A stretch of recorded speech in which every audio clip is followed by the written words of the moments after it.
আজ মহালয়া তিথি। মহালয়া শব্দের অর্থ হল মোহ মানে পিতৃযজ্ঞ, আর আলয় শব্দটি আধারবাচী, সময়ের আধার বলে বলা হয়েছে আলয় এখানে, অর্থাৎ পিতৃযজ্ঞের কাল।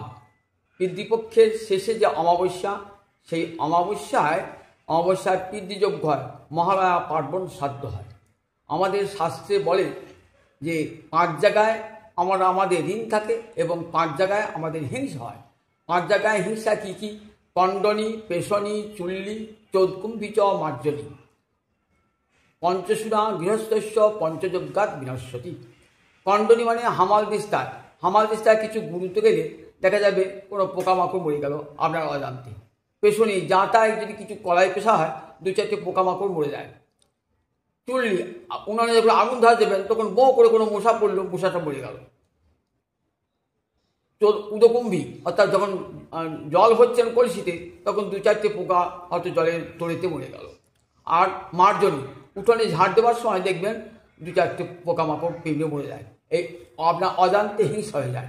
এই 5 জায়গায় হিংসা হয়, তো এই 5 জায়গায় হিংসা জন্য 5টা যজ্ঞ করতে হয়। আর 5 জায়গায় আমাদের ঋণ থাকে, দেব ঋণ, ঋষি ঋণ, পিতৃঋণ, ভূত ঋণ আর নৃঋণ।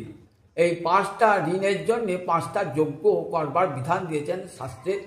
5 জায়গায় হিংসাও চলে যাবে, 5টা ঋণও শোধ হয়ে যাবে। কী কী? অধ্যাপনং ব্রহ্মযজ্ঞ, শাস্ত্রপাঠ এবং অপরকে শোনানো, গুরুমন্ত্রাদি জপ, সন্ধ্যা আহ্নিক, এগুলি হল অধ্যাপন ব্রহ্মযজ্ঞ।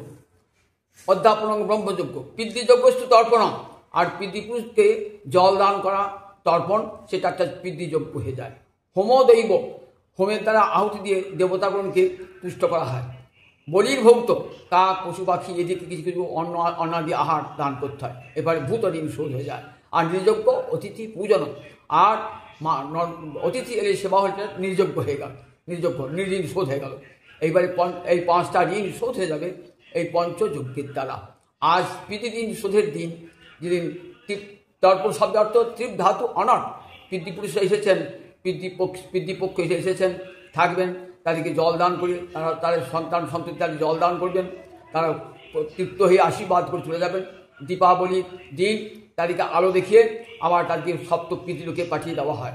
শোন, পিতা স্বর্গ, পিতা ধর্ম, পিতা হি পরমন্তপ, পিতরি প্রতিমাপন্নে পুরন্তে সর্বদেবতা। পিতাই স্বর্গ, পিতাই ধর্ম, পিতাই পরম তপস্যা। পিতা প্রসন্ন হলে সমস্ত দেবতা প্রসন্ন হয়ে যান। যে পিতার কৃপাতে আমাদের জন্ম হয়েছে, আমরা বিশ্বকে দর্শন করছি।